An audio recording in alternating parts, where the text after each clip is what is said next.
సినిమాలను రాజకీయాలను వేరు చూడడం కాస్త కష్టమే.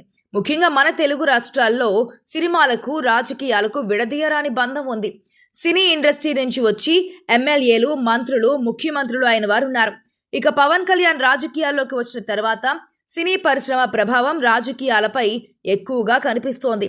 ఏకంగా సినీ వేదికలపైనే రాజకీయాల గురించి మాట్లాడడం, ముఖ్యంగా వైసీపీ అధినేత జగన్పై విమర్శలు చేయడం పరిపాటిగా మారింది.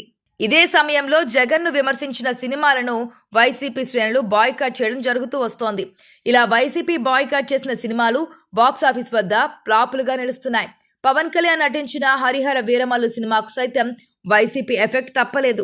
ఇప్పుడు రాష్ట్ర రాజకీయాలు ఎన్టీఆర్ నటించిన వార్ 2 సినిమా చుట్టూ తిరుగుతున్నాయి. టీడీపీ శ్రేణులు వార్ 2 సినిమాపై పెద్ద ఎత్తున ప్రచారం చేస్తున్నారు. కొంతమంది ఈ సినిమాకు మద్దతుగా నిలుస్తుంటే మరికొందరు ఎన్టీఆర్ నటించిన సినిమాను బ్యాన్ చేయాలంటూ కామెంట్స్ చేస్తున్నారు. సరిగ్గా ఇదే సమయంలో మంత్రి నారా లోకేష్ చేసిన ట్వీట్ ఇప్పుడు కొత్త వివాదాన్ని తెరమీదకు తీసుకొచ్చింది. ఎన్టీఆర్ నటించిన వార్ 2 సినిమాతో పాటు సూపర్ స్టార్ రజనీకాంత్ నటించిన కూలీ సినిమా కూడా విడుదలవుతోంది. కూలీ సినిమా విడుదలై సక్సెస్ కావాలని ఏపీ మంత్రి నారా లోకేష్ పోస్ట్ పెట్టారు. ఈ ఘటనతో కూటమి రజనీకాంత్ నటించిన కూలీ వైపు ఉందని అర్థమైపోయింది.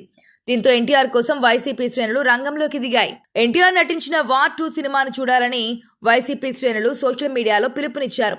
అదేవిధంగా సినిమా కోసం పెద్ద ఎత్తున ప్రచారం కూడా నిర్వహించాలని వైసీపీ శ్రేణులు సోషల్ మీడియాలో చర్చించుకుంటున్నారు. మొదటి నుంచి ఎన్టీఆర్కు అనుకూలంగానే వైసీపీ పార్టీ కూడా వ్యవహరిస్తున్న సంగతి తెలిసిందే. ఇప్పుడు మరోసారి ఎన్టీఆర్కు వైసీపీ అండగా నిలిచింది.